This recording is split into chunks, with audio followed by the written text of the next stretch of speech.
Power. It surged beneath Twilight Sparkle's hooves and through the air all around her. The massive, rolling storm clouds beneath her raged with barely contained fury. She could feel it in her hooves and in her horn, coursing through her skeleton. Her delicate-looking wings, filmy things of gossamer and morning dew, were limed in blue light.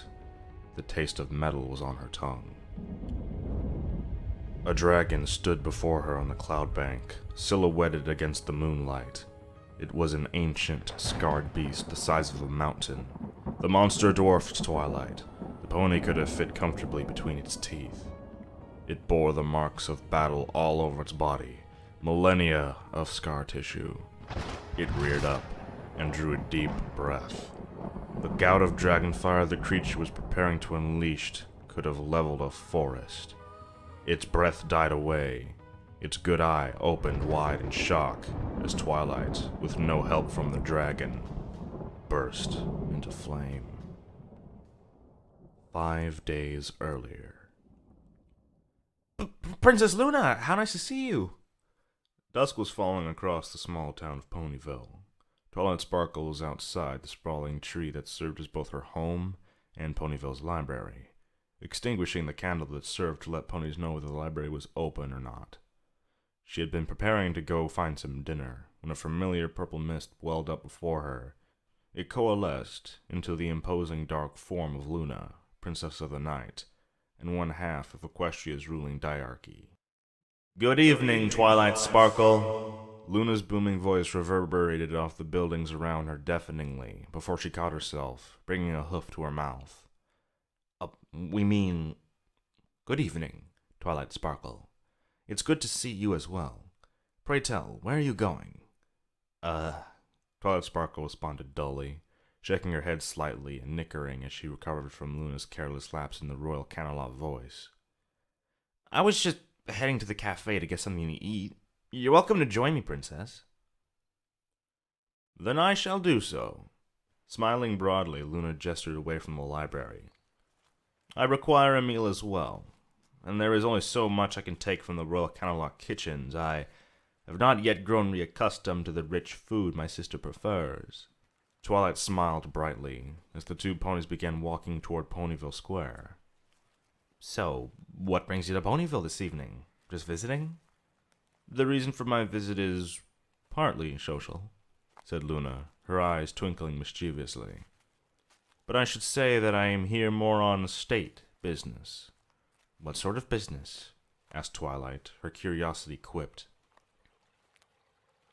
Tomorrow, by postal mail, you shall receive a formal invitation from the Royal Canterlot Court to come to Canterlot, Luna said, lowering her head and dropping her voice to not be overheard.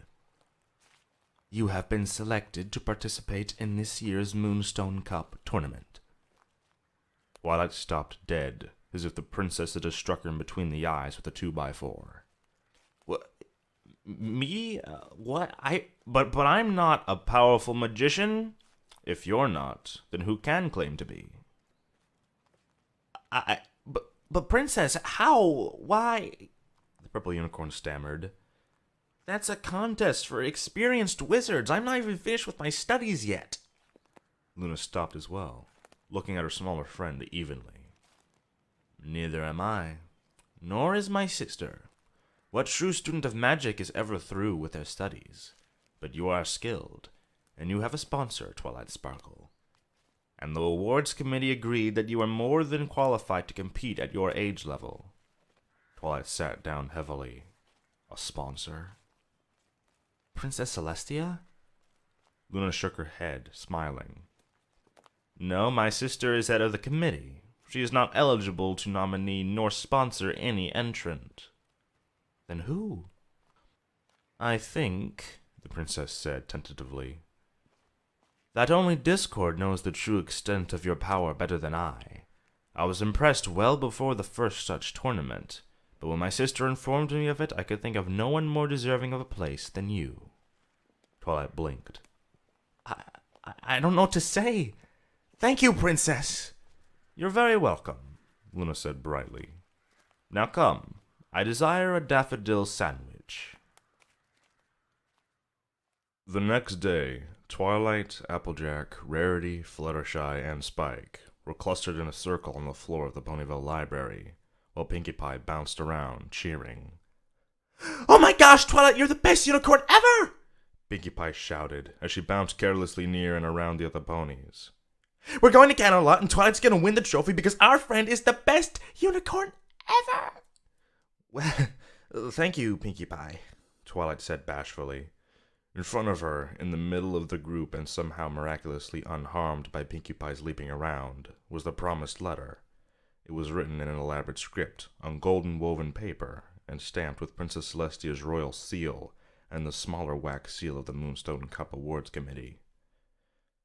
Miss Twilight Sparkle of Ponyville, in recognition of your contributions to the furtherance of the magical arts, and in further recognition of your extraordinary service to Equestria and the world, you are hereby invited to compete in the 374th biannual Moonstone Cup tournament. You have been placed in the young adult bracket according to your sponsorship. Please RSVP with the confirmation of your participation in the tournament, as well as the number of guests you will be bringing. Cordially, Princess Celestia of Equestria, Nostroit of Orchmech, and Hadalsan al-Daib. Applejack, resting on her haunches across from Twilight, whistled and pushed her hat back. Man, that's really something there, Twi, Applejack said. How hard is it to get into this here tournament? Some unicorns spend their whole lives waiting to be invited, responded Rarity, who was lounging next to Applejack. Rarity delicately brushed her purple mane back with a small burst of power from her horn. Not me, of course. That sort of thing is well outside my forte.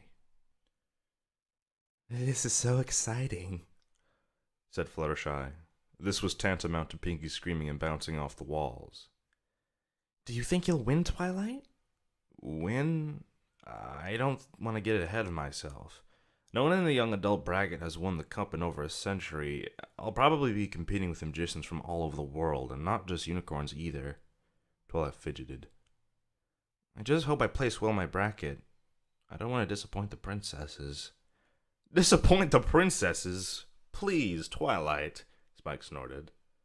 You're the most powerful unicorn in Ponyville. Maybe in all of Equestria. Remember the Ursa? Twilight giggled. Well, there is that. Twilight was cut off by a projectile roar and the sound of shattering glass. All eyes jerked up as the blur of color smashed through one of the library's round upper windows and crashed sickeningly against the opposite bookcase, sending a torrent of hard-bound books careening down in a heap on top of the unidentified flying object. A moment later, Rainbow Dash poked her head from the pile, an open book draped over her head. Hey guys, she said amicably, apparently none the worse for the wear of her sudden violent entry. I got here as fast as I could. What's up?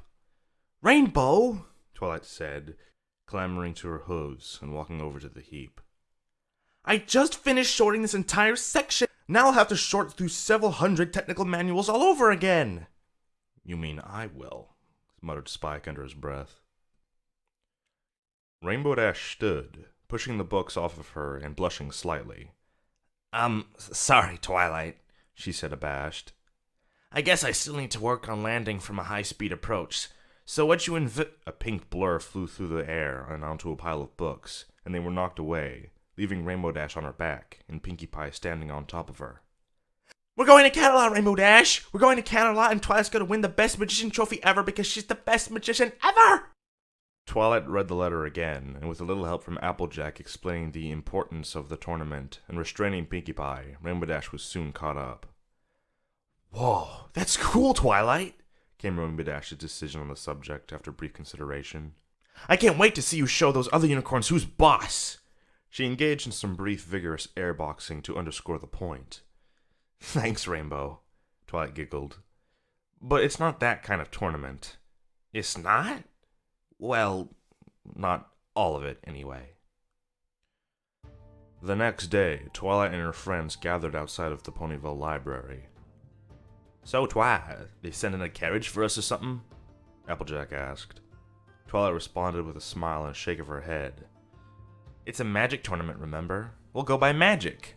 Her horn glowed brightly, and before anyone else could say anything, the group was enveloped in a shimmering purple light and vanished.